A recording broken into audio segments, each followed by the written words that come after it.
प्रधानमंत्री नरेंद्र मोदी जी के नेतृत्व में पिछले 100 दिनों में जिन्होंने लाल किले की प्राचीर से कहा था कि मैं तीसरे टर्म में 3 गुना ज्यादा तेजी से काम करूंगा, और कृषि विभाग के भी सब अधिकारियों ने मेरे सहित यह संकल्प लिया था कि जब प्रधानमंत्री अकेले क्यों करें, हम सब मिलकर पूरी ताकत से काम करेंगे। और पिछले दिनों हमने करने का प्रयत्न किया है। किसान कल्याण की और कृषि के विकास की जो हमारी रणनीति है वो 6 सूत्रीय है। एक, उत्पादन बढ़ाना।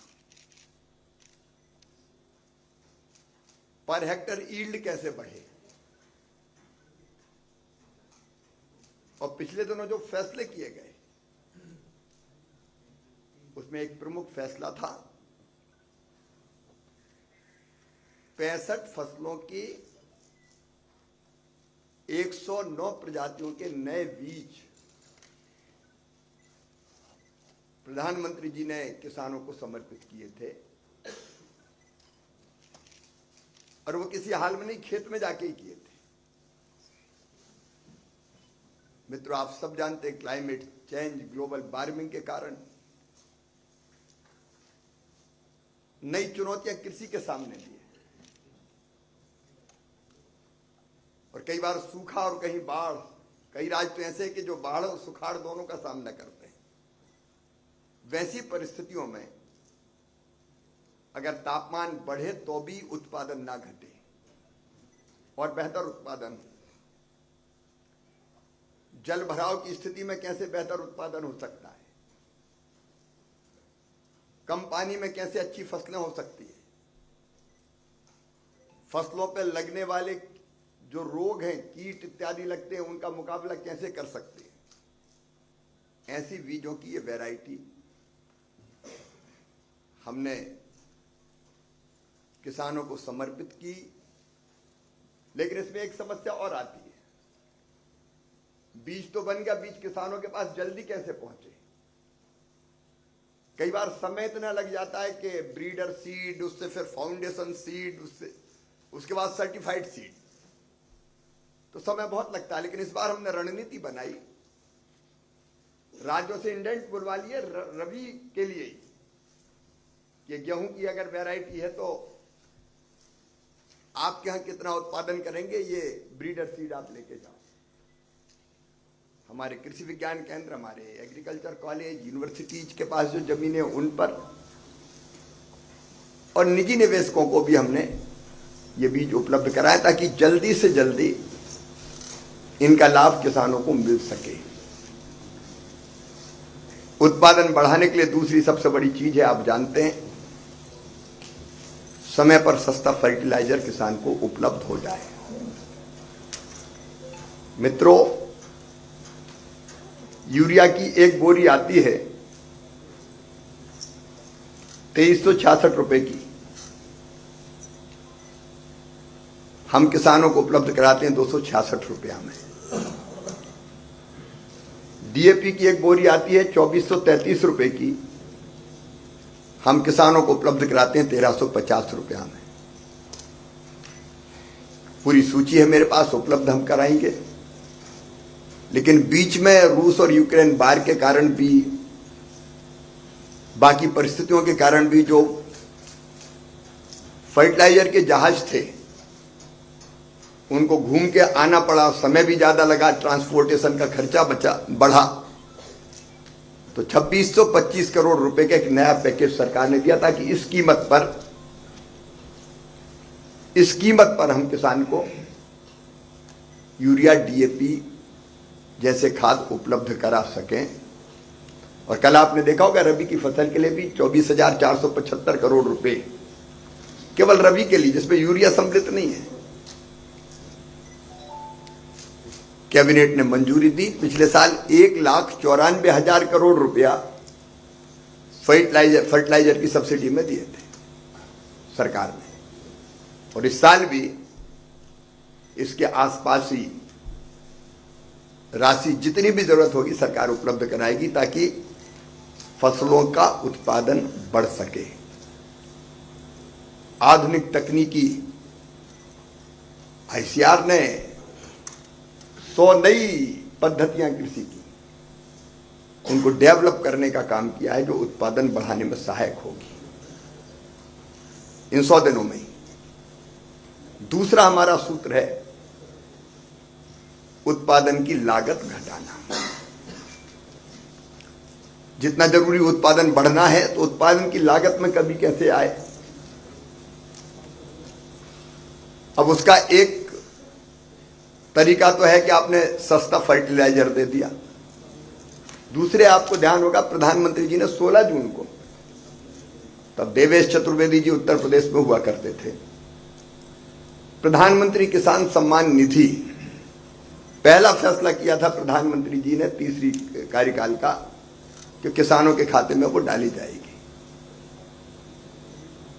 और आप जानते हैं कि लगभग 9.5 करोड़ किसानों के खाते में 21,000 करोड़ रुपए की किसान सम्मान निधि की राशि सीधे डीबीटी की गई थी। उसके साथ हमने फैसला किया कि जो छूट गए, कई जगह शिकायत आती थी किसी गांव में 5 किसी गांव में 10 किसान छूट गए, तो एक ड्राइव चलाई जिसमें 25 लाख नए नाम और हमने किसानों के जोड़े हैं। और हमारा संकल्प है एक किसान को भी हमको नहीं छोड़ना है। फिर बीजों की जो वैरायटी उत्पादन की लागत घटाने के लिए विकसित की, जैसे धान की एक वैरायटी विकसित की है जिसमें 30% पानी कम लगेगा और उसको लगाना नहीं पड़ेगा, सीधा गेहूं की तरह बो देना पड़ेगा, नहीं तो लगाने में फिर पैसा ज्यादा खर्चा होता है, मजदूरी में भी जाता है, लागत घटेगी। बाजरे की एक किस्म 120 दिन में आती है, सामान्य तौर पे 120-115 दिन में बाजरा आता है। 70 दिन की वैरायटी हम लोगों ने विकसित की। तो उत्पादन की लागत घटाने के प्रयास भी हमारे निरंतर जारी है। तीसरी जो सबसे महत्वपूर्ण चीज है, उत्पादन की लागत घटाने के लिए एक और महत्वपूर्ण चीज जो सरकार ने की, किसान क्रेडिट कार्ड। और मुझे खुशी है कि 7 करोड़ से ज्यादा किसान क्रेडिट कार्ड प्राप्त कर चुके हैं। इन पर खाद और बीज के लिए कम ब्याज की दरों पर,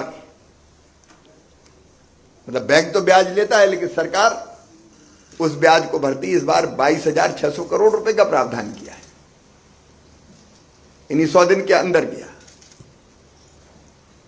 ताकि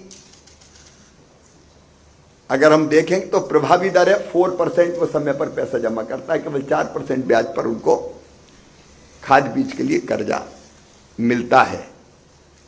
उसके लिए भी हमने प्रावधान किया है। एक और काम इस बीच में हुआ है, वो है हमारी नेशनल पेस्ट सर्विलेंस सिस्टम।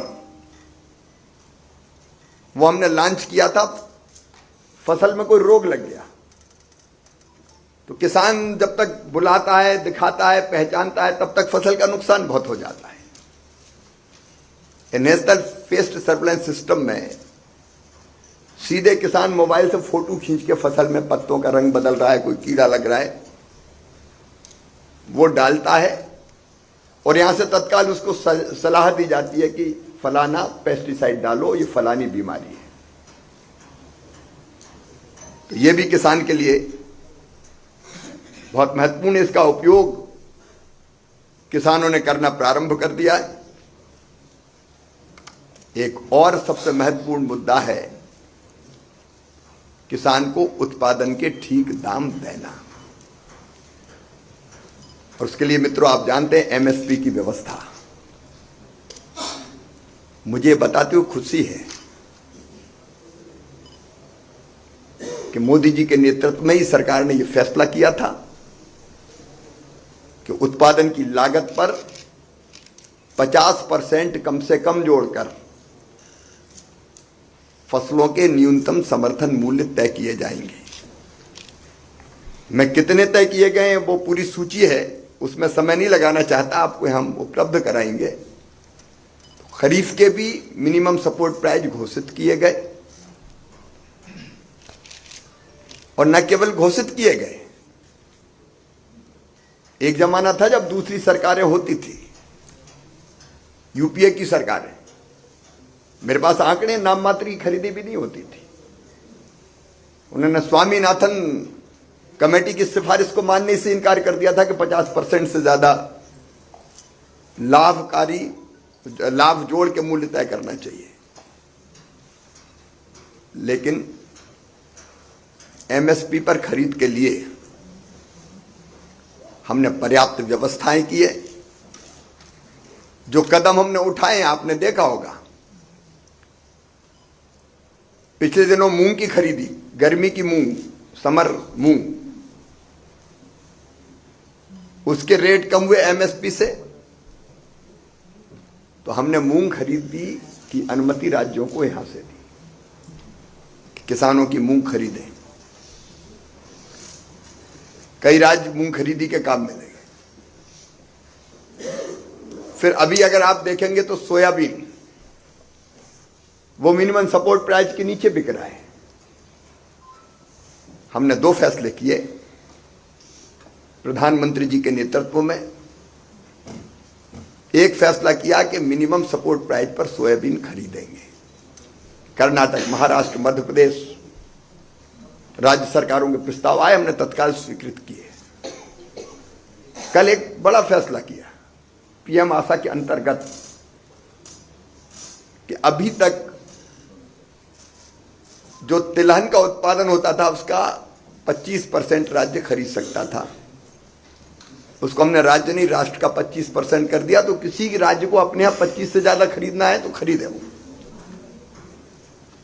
कोई दिक्कत नहीं, कोई बाधा नहीं।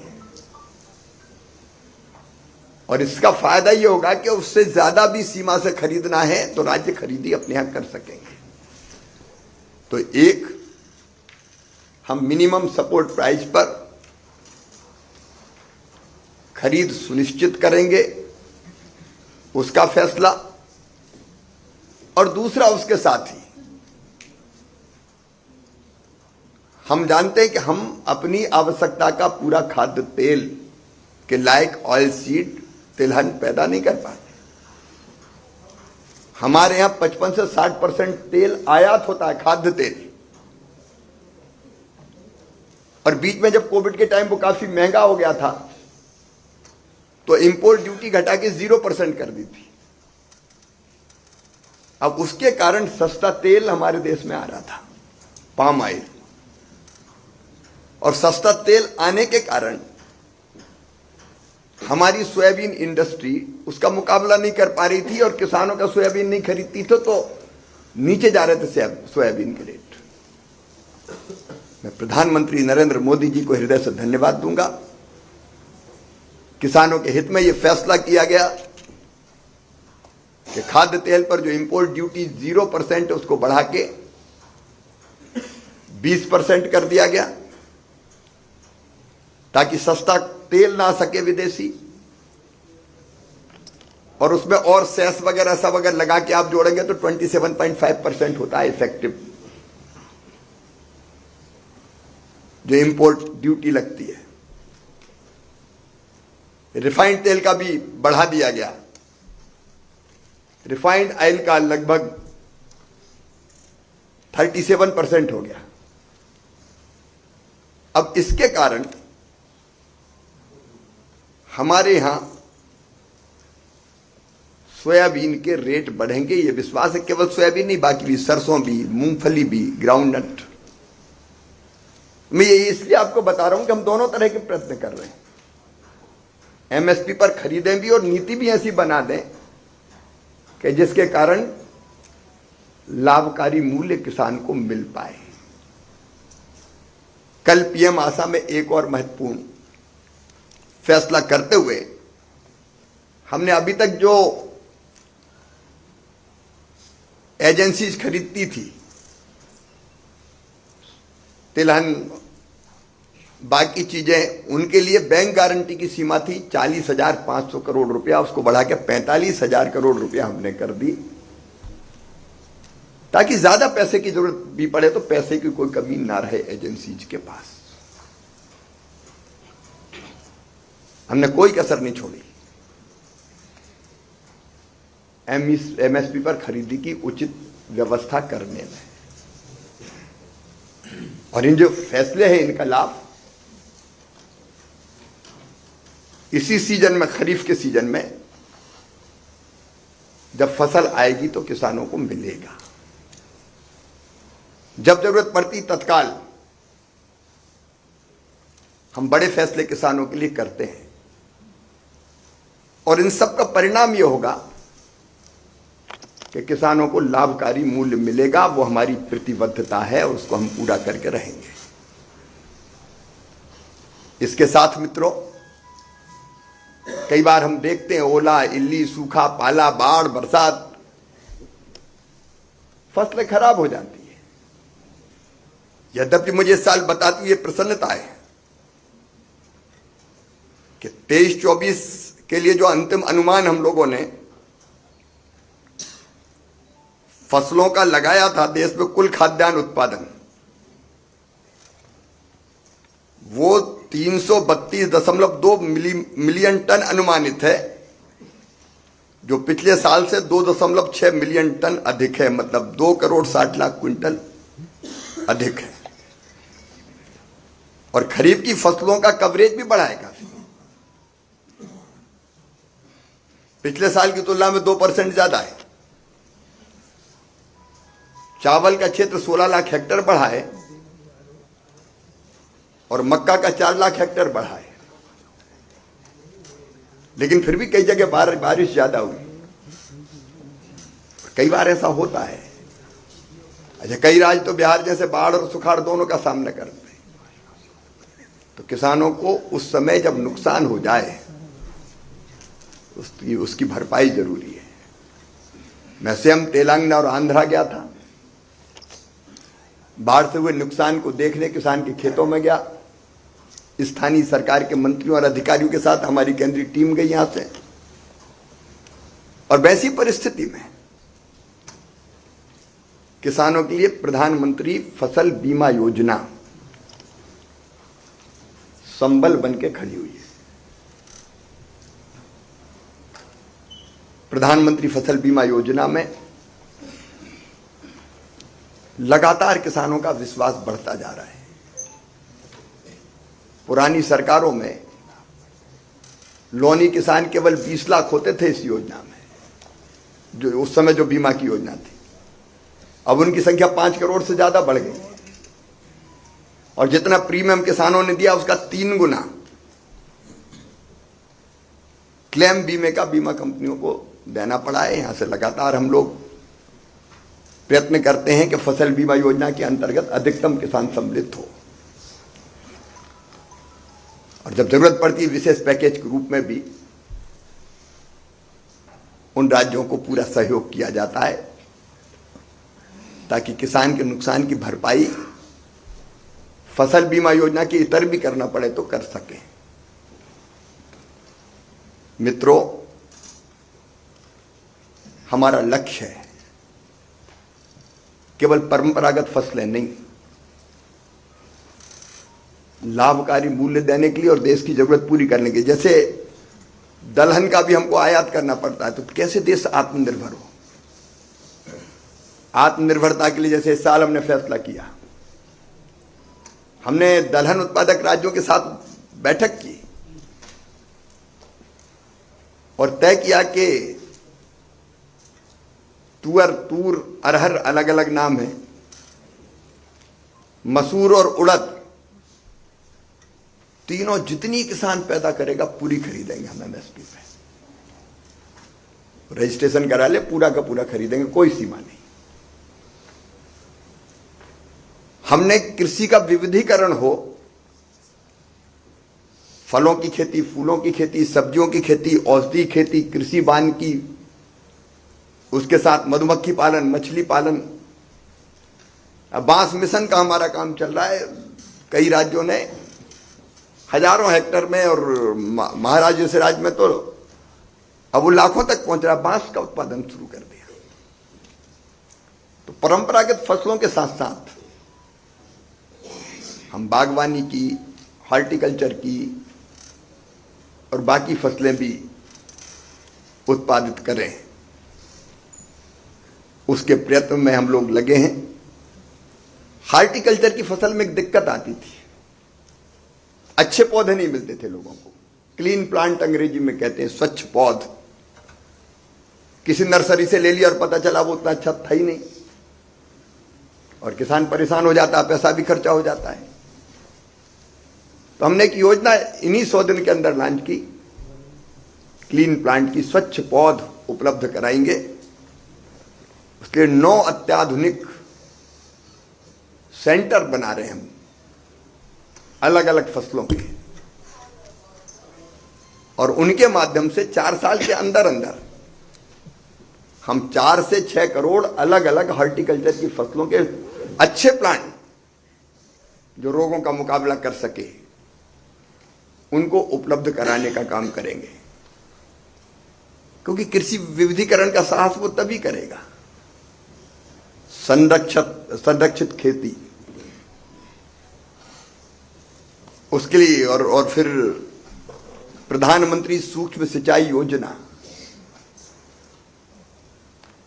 उसके अंतर्गत किसानों को सहायता ये उपलब्ध कराने का काम किया है। और एक विषय और जो महत्वपूर्ण है, हम आज की चिंता तो कर रहे हैं, लेकिन प्रधानमंत्री नरेंद्र मोदी जी आज के नहीं कई वर्षों की सोचते हैं, आने वाली पीढ़ियों के लिए भी धरती सुरक्षित रहे। और इसलिए केमिकल फर्टिलाइजर का उपयोग एक सीमा से ज्यादा अगर हुआ तो उसके दुष्परिणाम से पूरी दुनिया चिंतित है आज। तो रणनीति हम आज से बनानी पड़ेगी। इसलिए हम प्राकृतिक खेती की तरफ कैसे बढ़ें। अभी प्राकृतिक खेती का मिशन आया नहीं है, आने वाला है, उस पर गहन विचार विमर्श चल रहा है। लेकिन उसके पहले हम किसानों को ट्रेनिंग, प्राकृतिक खेती जो किसान कर रहे हैं उनके साथ संवाद, संपर्क, वैज्ञानिक हमारे कई शोध कर रहे हैं, तो जल्दी प्राकृतिक खेती का मिशन भी आ गया। लेकिन तब तक भी प्राकृतिक खेती चल रही है। खेती में मदद के लिए कृषि सखी जैसी योजना, जिसमें 56 दिन की ट्रेनिंग हम अपनी बहनों को देते हैं, जो फिर किसानों की मदद करती है। ड्रोन दीदी जैसी योजना है इस बीच में। हमारी ड्रोन दीदी, क्योंकि हाथ से जब हम पेस्टिसाइड या खाद डालते हैं तो कम ज्यादा अलग अलग जगह डलता है, शरीर पे भी दुष्प्रभाव बहुत होता है। तो आदमी क्यों डाले, ड्रोन से क्यों ना हो। इसलिए ड्रोन उपलब्ध कराना, ट्रेनिंग देना, ड्रोन दीदियां उनको ट्रेनिंग देने का काम कर रहे हैं हम लोग। उस दिशा में भी काफी काम हम लोगों ने किया है। तो हर संभव प्रयत्न जो किए जा सकते हैं। एक और दिक्कत थी किसानों को, उत्पादन कर लिया रखेगा, सुरक्षित भंडारण की पर्याप्त व्यवस्थाएं नहीं थी, और इसलिए 1 लाख करोड़ रुपए के एग्रीकल्चर इंफ्रास्ट्रक्चर फंड की स्थापना की। उसमें से लगभग 80,000 करोड़ रुपया खर्च हो चुका है। 18,606 कस्टम हायरिंग सेंटर बन गए, 16,276 प्राथमिक प्रसंस्करण इकाइयां, फूड प्रोसेसिंग की इकाइयां, 13,724 गोडाउन, 3,102 छटाई और ग्रेडिंग इकाइयां, 1,909 कोल्ड स्टोरेज परियोजनाएं। इसके अंतर्गत 76,400 परियोजना स्वीकृत हो चुकी है, और पिछले 100 दिनों में लगभग रोज 100 ऐसी परियोजनाओं को स्वीकृत करने का काम हुआ है। एफपीओज को बढ़ावा देने के लिए भी उनको लाइसेंस की संख्या बढ़ाई गई है। उर्वरक के लाइसेंस 1516 से बढ़ा के 3571 हो गए। कीटनाशकों के लाइसेंस की संख्या 1060 से 3067 हो गई है, और एपीएमसी मंडी लाइसेंसों की संख्या 597 से 1814 हो गई है। एफपीओज को भी बढ़ावा देने का काम निरंतर चल रहा है। इसके साथ इन 100 दिनों में एक और विशेष काम हुआ है। और वो हुआ है डिजिटल कृषि मिशन को लॉन्च को स्वीकृति दी है हमने। आप जानते हैं कि मैन्युअली फसलों का ही सर्वे करना नुकसान का, तो जब रेवेन्यू का अमला करता तो परफेक्ट नहीं होता, कई बार जानबूझ के भी गड़बड़ हो जाती है। किसान की जमीनों का रिकॉर्ड रखना है, अगर हाथ से ही अगर करता रेवेन्यू का अमला तो रामलाल की जमीन कई बार श्यामलाल के नाम चली जाती, उसको पता ही नहीं चलता। फसलों के नुकसान का आकलन करना है तो मैन्युअली परफेक्ट नहीं होता, कई शिकायतें आती थी। रिमोट सेंसिंग जैसी टेक्नोलॉजी का इस्तेमाल करके होगा। इसमें हर किसान की एक अलग पहचान होगी, किसान पहचान।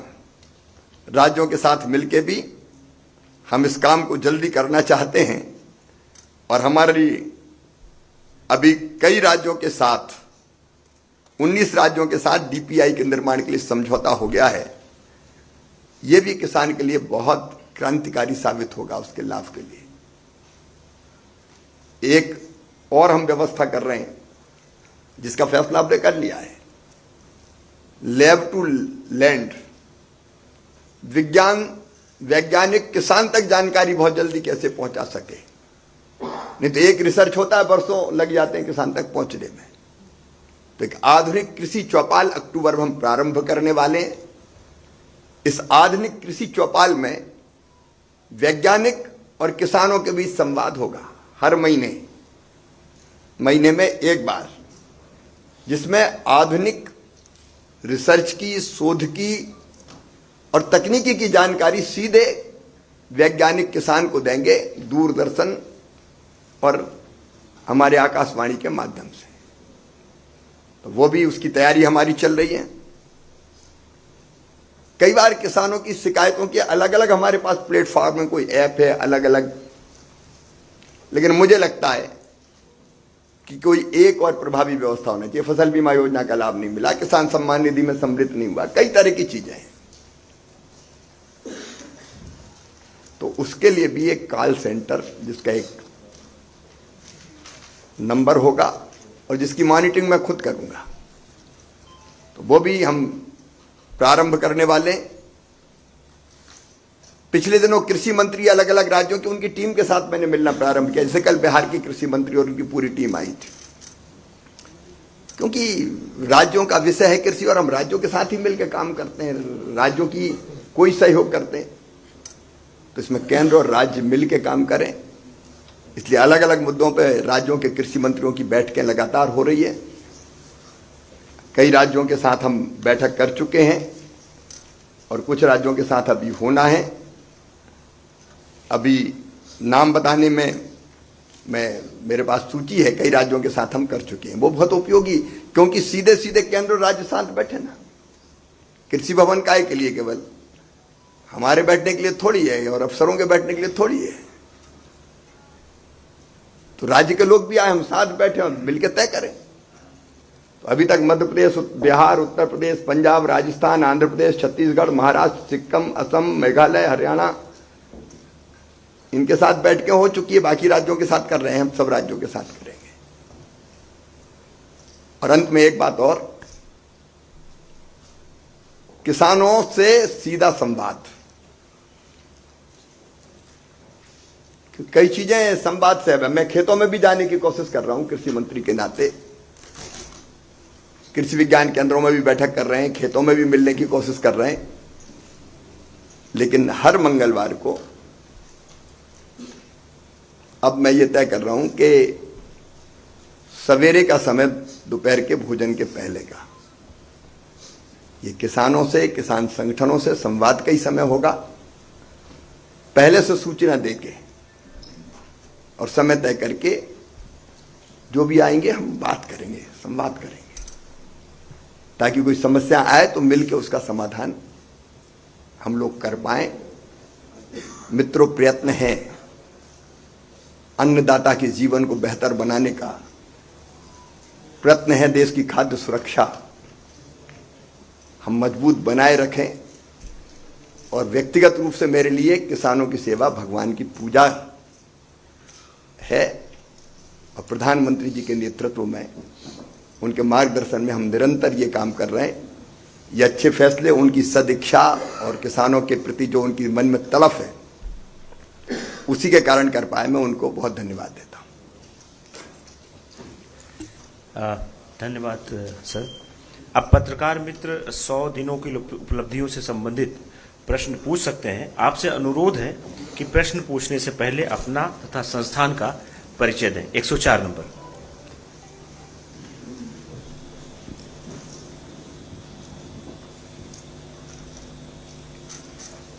मैं लक्ष्मी पीटीआई से हूँ जी। आपको पता ही होगा, किसान आंदोलन के बाद एक कमेटी सेटअप हुई थी, जो एमएसपी गारंटी, क्रॉप डाइवर्सिटी, बहुत सारे विषयों पे चर्चा होनी थी, और उसका रिपोर्ट अभी तक आई नहीं है। सर, क्या स्टेटस है, थोड़ा बता दें। कमेटी की लगभग 23 बैठकें संपन्न हो चुकी है। अभी अंतिम रिपोर्ट नहीं बनी है, लेकिन कमेटी निरंतर काम कर रही है। सर, मेरा दूसरा प्रश्न है कॉटन के ऊपर। कॉटन अभी हमारे देश में 99% जीएम बीटी कॉटन उगाते हैं सर, बट अभी जो पिंक बॉलवर्म का जो पेस्ट है, वो समस्या अभी तक सॉल्व नहीं हुई है।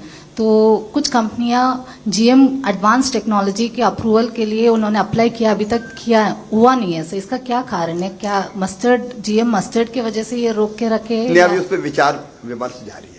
ये हमारे लिए सेंसिटिव विषय, हमारे देश के लिए जीएम सीड्स का इस्तेमाल, तो व्यापक विचार विमर्श के बाद ही उस पर फैसला कर पाएंगे। 2 नंबर 2।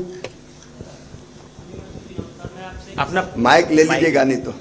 परिचय दें मंत्री जी नमस्कार, मेरा नाम नरेश वत्स है, स्वतंत्र पत्रकार हूं। कल हरियाणा कांग्रेस ने अपना एक घोषणा पत्र जारी किया है और उसमें कहा है कि किसानों को लीगल गारंटी कांग्रेस देगी। इसका क्या प्रभाव आप देखते हैं? मैं पहली बात यही कहूंगा कि जब कांग्रेस की सरकारें थी, मैं आपको आंकड़े बता सकता हूं, जब ये सरकार में होते, हालांकि आज मैं केवल उपलब्धियों तक सीमित रहना चाहता था, पॉलिटिकल में नहीं जाना चाहता, क्योंकि नहीं तो विषय डाइवर्ट हो जाएगा। लेकिन मैं केवल ये उदाहरण आपको एक ही दूंगा। दलहन की खरीद पिछली सरकारों में 6,29,000 मीट्रिक टन हुई थी और हमने 1,70,00,000 मीट्रिक टन की है। हमारी कोशिश है, जिसके कई मैंने तरीके आपको बताए, कि हम एमएसपी पर वास्तव में खरीदें। मैं चुनावी वादों पर अभी इस प्रेस में नहीं जाना चाहता। 13 नंबर 13। हेलो सर, आपने कहा कि हर मंगलवार सुबह अपना परिचय दे दें please. Ravi Singh, news 18 India से हूं मैं। जी रवि जी। हर मंगलवार को सुबह जो मुलाकात करने की बात कहे, क्या फिजिकली मुलाकात होगी, ऑनलाइन होगी, और किस तरीके का संवाद होगा?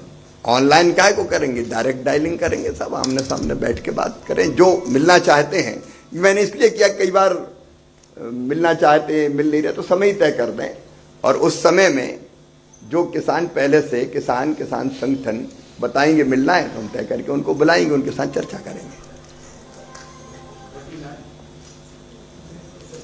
39 नंबर। सर, मैं संजीव मुखर्जी, बिजनेस स्टैंडर्ड से। आप अभी तेलंगाना और कर्नाटक के दौरे में गए थे, किसानों के साथ आपने मुलाकात की। वहाँ किस तरह के पैकेज या किस तरह के उसका अपने आप वहाँ देखते हैं या ऐलान? हमने 2 प्रयत्न किए वहाँ। एक, कृषि मंत्रालय की टीम, मेरे वरिष्ठ अधिकारी मेरे साथ थे, तो एक बार क्षति का आकलन ठीक से हो, और इसलिए हमने यहाँ आग्रह किया कि केंद्रीय टीम भेजी जानी चाहिए। राज्य के अधिकारी, मंत्री और बाद में मुख्यमंत्री जी से भी दोनों जगह मुलाकात हुई मेरी। तो अभी राज्य अपने क्षति के आकलन भेजेंगे पूरे मेमोरेंडम के साथ। 2 तरह की चीज होती है, एक तात्कालिक सहायता जो एनडीआरएफ की राशि पहले से ही राज्यों के पास होती है, वो आंध्र के और तेलंगाना दोनों के पास थी, कि प्रारंभिक खर्चे उसमें से करेंगे। फिर माननीय गृह मंत्री जी को भी मैंने प्रारंभिक जो आकलन था उसकी एक रिपोर्ट सौंपी है, लेकिन विस्तृत रिपोर्ट राज्य सरकार बना के उनको भेजने वाली है। उसके आधार पर तात्कालिक सहायता, तो मैंने बताया कि जो राशि हमारी होती है वो राज्यों के पास उसकी किस्तें होती है, जरूरत पड़ती तो जल्दी भी देते हैं, लेकिन बाद में फिर पूरा आकलन करके फिर राज्य को अगर विशेष पैकेज देना होता तो दिया जाता है। 10 नंबर 10। नमस्कार, मेरा नाम संदीप दास है, मैं फाइनेंशियल एक्सप्रेस में काम करता हूँ। जी संदीप जी। हाँ, मेरा ये सवाल है कि बहुत सारे इस फैसले लिए गए कि ऑयल सीड्स और पल्सेस को सपोर्ट करने के लिए जो एमएसपी परचेस एंड ऑल, तो आपको ये लगता है कि क्योंकि उसमें बहुत सारे चैलेंजेस हैं in terms of getting seed availability and all, तो इसमें आप लोग कब तक अभी का आपके जो फैसले लिए गए उसका क्या इम्पैक्ट पड़ा है अभी तक जो पल्सेस और ऑयल सीड्स का प्रोडक्शन में? अभी जो हमने नए बीज की वैरायटी की जो मैंने अभी चर्चा की थी, उसमें पल्सेस के भी नए बीज हैं जो कंपैरेटिवली अधिक उत्पादन देने वाले हैं और विपरीत मौसम में भी टिके रहने वाले हैं। तो एक हमारे वैज्ञानिक लगातार प्रयत्न कर रहे हैं कि हम अच्छे बीज उपलब्ध करा पाएं। अच्छे बीज और कैसे प्राप्त हो सकते हैं उस पर भी हम लोग चर्चा कर रहे हैं। दूसरे उत्पादन गेहूं और धान के मुकाबले कम होता है पल्सेस में, ऑयल सीड में, तो स्वाभाविक रूप से उनका रकबा धान जैसी चीजों में परिवर्तित कई बार हो जाता है। और इसलिए जैसे मैंने अभी बताया कि तुअर, उड़द, मसूर, इनको पूरी की पूरी खरीदेंगे पल्सेस हम, ताकि कहीं किसान को संदेह ना रहे, तो कीमतों के कारण भी कोई दिक्कत पैदा ना हो।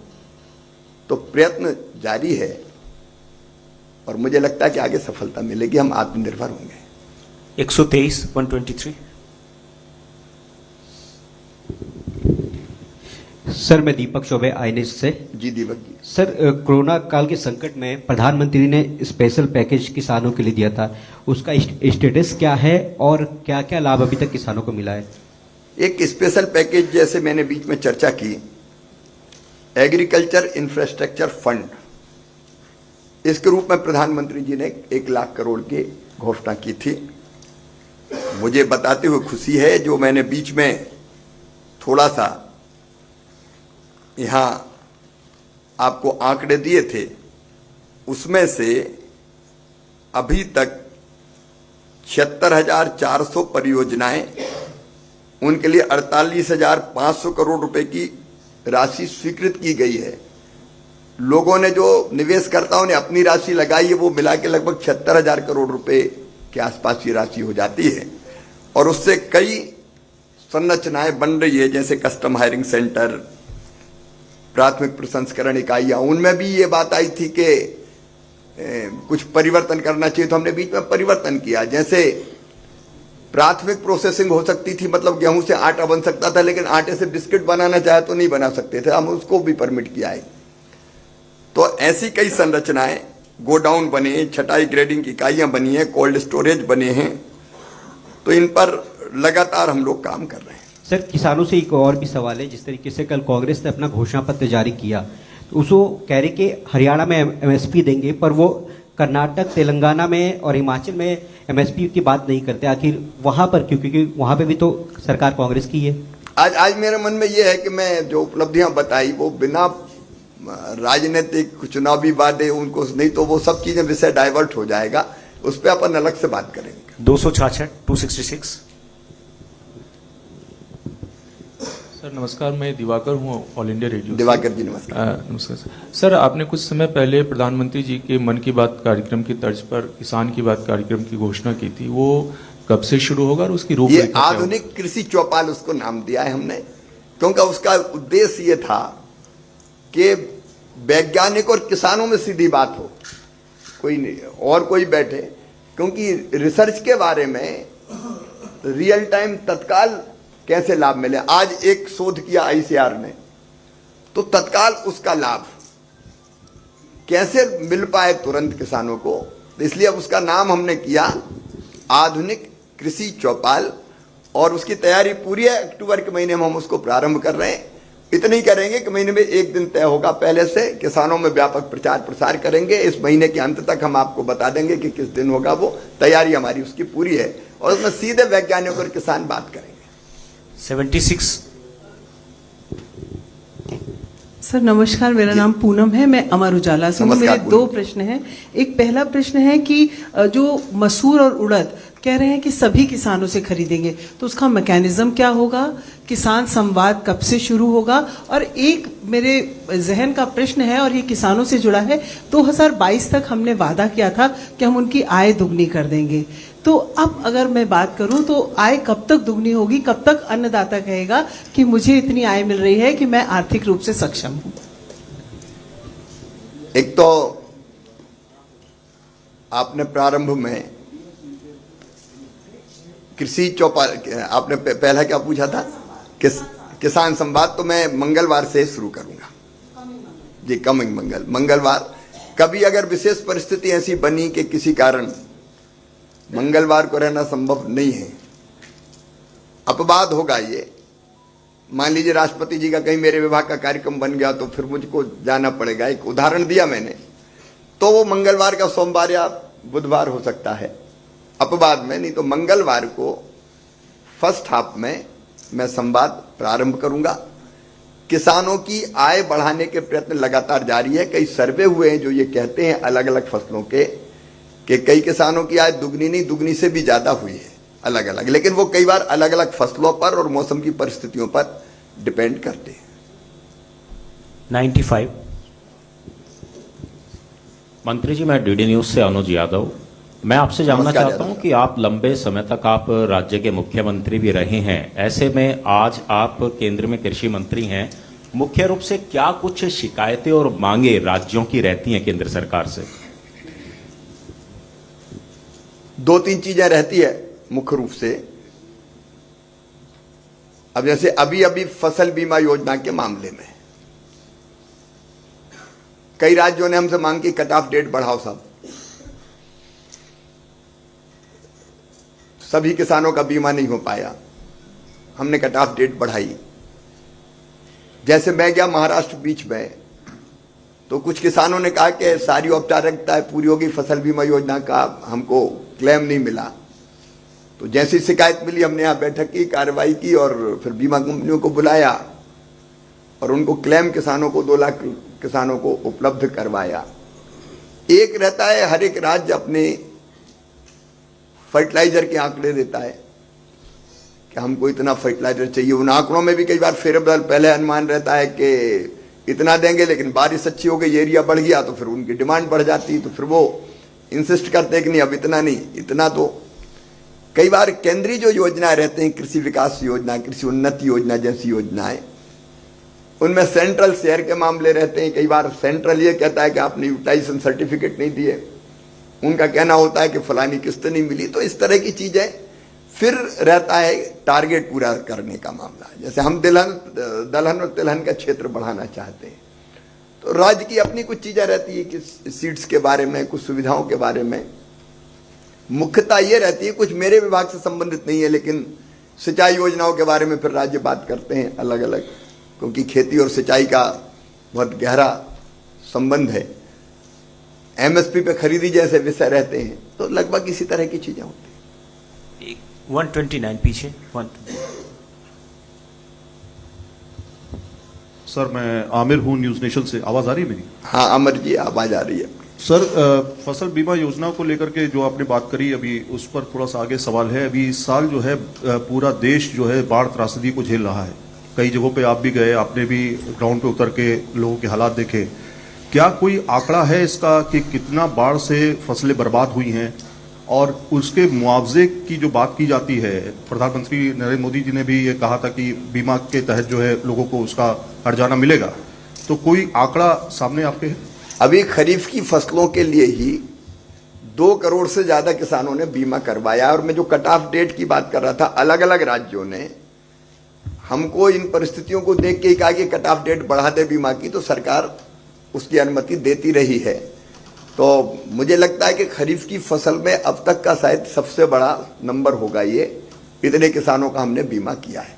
अब क्षति के आकलन के, क्योंकि क्षति के आकलन में थोड़ा समय लगता है, तो उस आकलन के बाद फिर कितना मिलेगा, पर्याप्त मिले, क्योंकि जो हमारे नियम हैं उसके अनुरूप किसानों को नुकसान की भरपाई हो जाए, उसका हम लोग प्रयत्न करेंगे। 71। इसके बाद 2 और प्रश्न लेंगे। सर अभी किधर? 71। नमस्ते सर, मैं मनोहर केसरी हूँ, India news and news x से। नमस्कार मनोहर जी।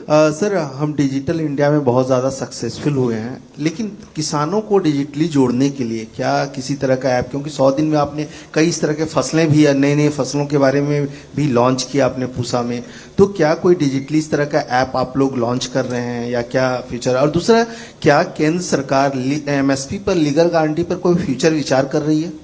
डिजिटल कृषि मिशन जो हमने लॉन्च किया है, डीपीआई, 19 राज्यों के साथ हमारा समझौता हो गया है और वो किसानों के लिए डिजिटली बड़ा फायदेमंद होगा कई तरह की चीजों में, जिसका मैंने जो पेस्ट सर्वेलेंस का जो मैंने बताया था कि वो भी ऐप ही है जिससे तत्काल फोटो डाल के अपलोड कर दे और उसको हम सुझा देते हैं।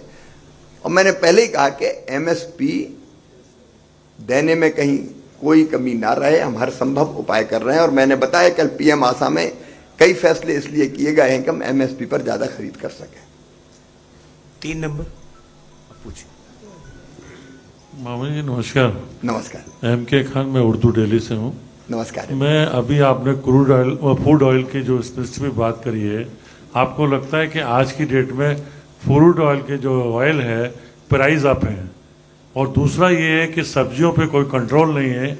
आज की डेट में प्याज पे लीजिए, लहसुन 300 रुपए किलो है, हरा धनिया 400 रुपए किलो है। आप एमएसपी पे बात करते हैं कि प्राइस पे क्यों ऐसे कंट्रोल नहीं है? दोनों चीज करते हैं पीएम आशा में हम मित्र। एक तरफ किसान को ठीक दाम मिले, ये जरूरी है। मैं आपके माध्यम से कहना चाहता हूं पूरे देश से, तभी वो सरवाइव कर पाएगा और तभी वो खेती कर पाएगा। इसलिए हमारी ड्यूटी है किसान को उसके पसीने की पूरी कीमत दें, लेकिन दूसरी तरफ उपभोक्ता को सस्ता मिले, ऐसी कीमत ना हो जाए कि उसकी पकड़ से बाहर हो। उसके लिए डोका के माध्यम से हम बफर स्टॉक बनाते हैं और बफर स्टॉक में हम दालें भी खरीद के रखते हैं, हम सब्जियां भी, हाँ, आलू और प्याज भी खरीद के इसलिए रखते हैं कि कई बार अगर उनके रेट बहुत ज्यादा बढ़ गए तो सरकार अपने स्टॉक को रिलीज करे, और कई जगह कोशिश करते हैं कि सस्ती कीमतों पर उनको बेचने का काम भी करें। तो हम किसानों के हितों का भी संरक्षण करते हैं, लेकिन उनको मिनिमम प्राइस मिले इसकी चिंता करते हुए तभी वो सरवाइव कर पाएंगे, क्योंकि उनके बिना देश नहीं चल सकता। लेकिन दूसरी तरफ उपभोक्ता को भी जरूरत पड़ने पर सस्ता मिल जाए, उसके लिए भी बफर स्टॉक बना के, सब्जियों का भी कई राज्यों को भावांतर भुगतान योजना बीच में हमने सब्जियों के लिए भी अब अलाउ कर दिया है। भावांतर भुगतान का मतलब है फिजिकल आपको नहीं खरीदना, आपको केवल जो लागत है, जैसे भावांतर भुगतान में प्याज, मान लीजिए किसी को लगता है कि उसमें मिनिमम 10 रुपया तो पैदा करने में खर्च आता है, तो उसकी एक कीमत तय करते हैं और उस कीमत पे और मार्केट की कीमत पे जो अंतर होता है, उस अंतर को अगर कम में बिकती तो किसान के खाते में डालने की व्यवस्था अगर कोई राज्य करना चाहे, क्योंकि इंप्लीमेंट राज्य को करना है, 50% पैसा केंद्र देता है, उसके लिए हमने एक व्यवस्था और की है। कई बार किसान का बिकता है सस्ता, गांव में बेचा किसान ने विदिशा में, तो पता चला टमाटर बिका 2 रुपया किलो उसका, और दिल्ली में आके हो गया वो 60 रुपया kilo.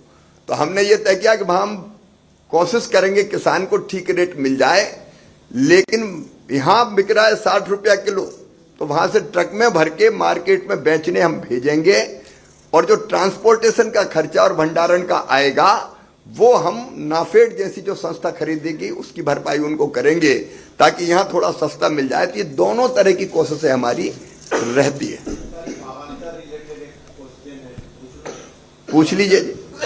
Sir, Prabhudatt from Hindu Business Line ji. Bhavantar Madhya प्रदेश में पहली बार आपने लेके आए थे, कई लोगों को उम्मीद थी कि भावांतर एक सफल परीक्षण होगा, लेकिन 1 साल या 2 साल बाद आपने उसको बंद कर दिए थे। अभी कल पीएम आशा की जब शुरुआत आपने दोबारा ये एक्सटेंशन हुआ, फिर हमने पीडीपीएस का सुनाई दिया, तो क्या भावांतर को ऑल इंडिया लेवल पे कुछ नए स्वरूप में आप लेने की कोशिश कर रहे हैं? भावांतर में पहले उत्पादन के 25% तक हम राज्य को राशि देते थे, भावांतर के अंतर जो रहता भाव का, उसको बढ़ा के अब 40% तक किया। उसमें कुछ हमने सुधार किया है, लेकिन पीएसएस और भावांतर में से कौन सी योजना राज्य को चूज करनी है वो स्वतंत्रता राज्यों के ऊपर है कि किसको वो ठीक से कर पाए।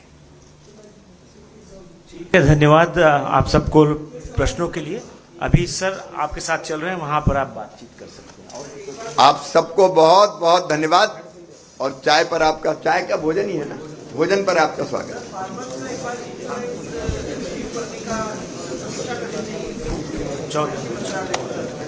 4th फ्लोर पर आप लोग आए।